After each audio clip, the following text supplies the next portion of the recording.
iwache gi dho English ni nyalo bedo near or average or below average. Ok en wach mayot ni mkulima mani dale kucha mondo ng'e to koth ma koro jogi wacho ni obro bedo machalani, to giwacho ni obro bedo ni okobi chwe kaka oriwo bed nochwe, ato kendo gichako gimedo ni dry spell diere kuonde mag chwe gi nyalo bedo mabor moloyo kaka jabet ga. Ato kendo gimedo ni temperature bende nyalo bedo ni male moloyo kaka average magin gago ka.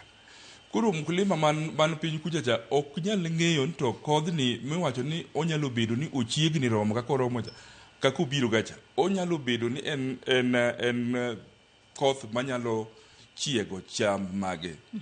Bedo ni wan kod different meteorological directors i counties migewa man kaluo kucha, to ka giwuoga yanga mondo giwachnwa ni koth mabiro ni kik utem go gini, bro miyo bro bedo madhier moloyo. Kauru pidhuru gik kama mondo uresgo wach mar chiemo i piny luo. Onge ng'ama biro nwa mowachnwa mano. Koro yudo ka mkulima cha japur cha otema kien, otemo oduma owang', otemo bel owang', tiyudo ka samoro ng'ama notemo moko ma ali machwari kaka nyanya, kaka alot, kunde, to samoro yudo.